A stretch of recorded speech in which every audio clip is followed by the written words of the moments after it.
काम किया जाता है, जब यहाँ पे मालिक के द्वारा गलती की जाती है, जो यहाँ के इंजीनियर आते हैं उनके द्वारा भी कुछ गलती की जाती है। तो आज इनके ही जुबान से सुनेंगे कि इनके साथ क्या गलती होती है, क्योंकि हर कोई ठेकेदार के बारे में गलती बताता है। आज इनका पक्ष लेते हुए इनके बारे में बताएंगे कि इनके साथ क्या हो। पहले देखिए, यहाँ पे टंकी बना हुआ था यहाँ पे, अब इस टंकी को तोड़ के वहाँ बनाया गया, इसका कारण क्या है? सर इसका कारण यही है कि आगे जो है नी डला हुआ।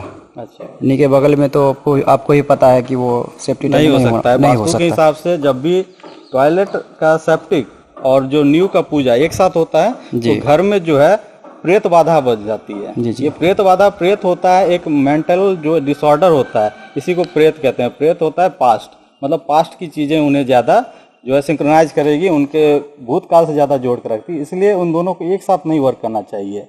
अब करते हैं कि यही क्यों किया, पहले क्यों नहीं जाने इंजीनियर साहब की ये गलती हो रहा है, और जो मालिक थे उन्हें क्यों नहीं हुआ था इस तरह से? पहले इस चीज़ के बारे में बताया गया उन्हें, बट वो जो है अपने मन के अकॉर्डिंग चले। कौन ठेकेदार, ये कहते हैं मालिक या? जी मालिक। जी मालिक। अच्छा जी ठीक है। और इंजीनियर का भी जो सजेस्ट था जो है यहीं पे सेफ्टी टैंक यहीं पे आना था। जी। तो कैसे कंसल्टेंट करते हैं वो, जो दोनों को पास ले आए, जबकि काल भी उस समय किधर था? उत्तर ही। काल उत्तर था। काल उत्तर होने के साथ ही उत्तर मुख का भी पूजा किया गया ना। ऐसा गलती क्यों हुआ था? आप तो खुद एक सिविल इंजीनियर है, आपको भी पता है कि किस तरह से करना है, क्योंकि वास्तु का तो नॉलेज लगभग हर एक हिंदू को पता रहता है कुछ ना कुछ। जी। तो इस तरह की गतिविधि हुई है तो आप सजेस्ट नहीं किए थे उनको? सर कुछ चीज़ कभी कभी ऐसा होता है ना, ऐसा देखा जाता है कुछ चीज़ लोगों को बताने के बावजूद ही जो उस चीज़ का यकीन नहीं पता। अच्छा जी ठीक है। जो कि वो अपने मन के ही अकॉर्डिंग चलेंगे। अच्छा भी बता दीजिए उन्हें बुरा ही लगेगा कि सामने वाला जो गलत ही सजेस्ट कर रहे हैं। अब कहा जाए तो ये वीडियो कॉन्फ्रेंस पे ठीक है, यूपी के महापंडित थे ठीक है, उनसे अब जो है वीडियो कॉल पे जो है ठीक है इसका सजेस्ट लिए, और उनका कहना भी यही है कि नींव के बगल में जो है मतलब जहाँ जिस थाली में खाइए उसी थाली में छेद करिए, कहावत सच हुई है। जहाँ पे आप देवता घर लाएंगे वहाँ पे आप सेप्टिक टॉयलेट करिएगा, तो ये तो दैत्यों का काम है। जो मूर्ख प्रवृत्ति के लोग हैं वो भी इस तरह की गलती जल्दी नहीं करना चाहते, लेकिन एक पढ़े लिखे होके ऐसी गलती करते हैं। देख सकते हैं यहाँ पे पहले टंकी बनाया गया था, और लगभग इसकी कॉस्टिंग अगर पड़ी जाए सिविल इंजीनियर की, अगर एस्टिमेशन की बात करें क्वांटिटी की, तो ये लगभग हमारा जो है 9 बाय 10 के आसपास का बना था, और ये लगभग आपका 1.5 लाख का कम से कम इसमें एक्सपेंस हो चुका है। जी। अब इस चीज़ को चूँकि मेरे पास आया था, मेरे पास इस प्रोजेक्ट का जो है फॉरवर्ड किया गया था, तो इस चीज़ को हटा के देखते हुए हमने सीढ़ी के नीचे डाल दिया। और सीढ़ी के नीचे डालने का इसके पीछे साइंटिफिक कारण भी बताते हैं, क्योंकि ये पश्चिम दिशा में सीढ़ी है, और सीढ़ी पश्चिम में होने के कारण यहाँ पे अगर हम सेप्टिक देते हैं तो 2 फ्लैट जो हमारा लैंडिंग चलता है स्टेयर का, उसके बीच में हमें एक डक्ट की तरह स्पेस मिल जाता है, जिससे इसका जो है एयर सर्कुलेशन बाहर की तरफ बढ़िया से होती है। इसलिए हम लोग जो है, अगर ये पश्चिम में है तो ठीक है, यहाँ हम डाल सकते हैं, फिर इसके ऊपर आप टॉयलेट मत बनाइएगा, नहीं तो वो आपको वास्तु के हिसाब से कब्ज का कारण बनता है। अब तीसरी बात आती है कि जब ये कंस्ट्रक्शन होगा तो उसमें क्या गलती हुई थी? बोल रहे थे फाउंडेशन चीर के हम वो सब करेंगे, क्या हो रहा था उसके बारे में बताइए। वो तो इनका कहना था कि फाउंडेशन को जो है खुदेरा जाए। अच्छा। और उसके बाद जो फाउंडेशन बेस है उसमें बोल रहे थे छेद करेंगे। जी। अच्छा थोड़ा जी, और रॉड से रॉड जो है कनेक्ट करते हुए थोड़ा आइए इधर दिखा देते हैं कि क्या कैसे करते थे वो।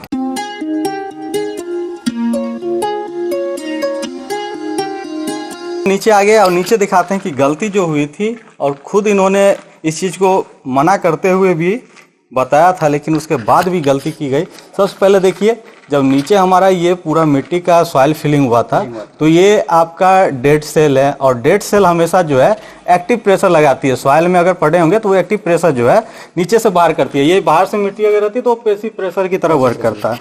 तो इन्होंने तो काम सही किया है, 1200 मीटर पर एक जो है प्लिंथ बीम चला दिया। ये प्लिंथ बीम बोले थे कि 6 इंच होता, लेकिन लेकिन उन्हीं का कहना था कि नहीं 10 इंच ही 6 इंच होना चाहिए था, और इनसे जबरदस्ती बोला गया कि आप जो है इसे 10 इंच कर दीजिए। ये अब इस चीज में गलती इनका तो बिल्कुल हम नहीं कह सकते, क्योंकि सामने वाला खुद अपने आप को ज्यादा सुपीरियर इस चीज में समझने लगा, तो इनकी क्या गलती हो सकती है? काम करवाया था। नीचे देखिए बीम इन्होंने 12 इंच का एक्चुअल में दिया है, उसके बाद 1200 mm तक का इन्होंने ऊपर तक लेके चला है। लगभग 4 फीट का हमारा ये है प्लिंथ तक का। उसके बाद इन्होंने बीम छेंच देना था और 1 फीट करवा दिया। अब इस फाउंडेशन में जो वर्क करना था, जैसे वहाँ से हमने शिफ्ट करवाया, ठीक है, क्योंकि ये हमारा जो है सीढ़ी का नीचे का एरिया है और इसके बीच में डक्ट होगा, तो यहाँ पे एयर सर्कुलेशन अच्छी होगी, वेंटिलेशन का प्रोग्राम अच्छा से होगा घर के लिए। जो सामने पूजा घर है उसके साथ हमारा दिखा सकते हैं उसको, पूजा घर के सामने जो है ये सीढ़ी का नीचे रहेगा तो पता भी नहीं चलेगा, लेकिन उस जगह जो पूजा होता, जो हमारा न्यू का काम हुआ था, वहाँ से ये सही रहेगा। अब बताएंगे फाउंडेशन में जो काम करवा रहे थे कि छेद करना है, किस तरह से कह रहे थे वो? उनका सर कहना यही था कि एक दूसरे कॉलम से जो है उसको उधेड़ते हुए जो कास्टिंग किया गया है कॉलम का, उसको हटाते हुए उसका रॉड को जो है कनेक्ट करके कॉलम से और फिर से कास्टिंग किया जाए। मतलब पूरा फाउंडेशन, पूरा फाउंडेशन, हाँ जी, उस बेस को कह रहे थे क्रश कर देना। तो बेस उसका जाता कहाँ पे? वही तो हम बता रहे हैं उन्हें। हाँ। कहाँ जाता वो बेस, कहाँ जाता उसकी क्या है? लेकिन बहुत मना करने के बाद जो है ये चीज के लिए मान्य है। ये बहुत समझाने के बाद हाँ, क्योंकि पैर पे कुल्हाड़ी मारना कहना कोई गलत बात नहीं, सही बात है। क्या है जी। फाउंडेशन बेस में अगर हम बात कर ले, जब फाउंडेशन बेस में हम कंस्ट्रक्शन का वर्क करते हैं तो ये जो हमारा सीपेज है, जो सीवरेज सिस्टम होता है, उसमें बहुत सारे मिनरल्स होते हैं ना। क्या वो मिनरल्स क्या करेगा कि जो हमारा आयरन है, फेरस है, फेरस के साथ वो रिएक्टिव होगा और रिएक्टिव होने के बाद वो वहाँ पे क्या करेगा, एक्सप्लोड करेगा और उस चीज़ को वो क्षय करेगा। फिर हमारा फाउंडेशन जो है वहीं से बकलिंग फेलियर होगा और वहाँ से जो है क्रश कर जाएगा, जो हमारा एनोड और कैथोड विधि के द्वारा जो है वो कटता है। तो इस चीज़ से आप बचा दिए, इसका बहुत बहुत धन्यवाद आपका। अब इसका आगे का आप बताइए कि इसके बाद क्या करना चाह रहे हैं? इसके बाद जो है इसका 7 फुट बाई ये जो एरिया है 9.5 फुट लिया जा रहा है। इसी एरिया में जो है ये बताइए इसका। ये जो एरिया है ये 7 फुट है, ठीक है, और ये एरिया जो है 9 फुट है। अच्छा।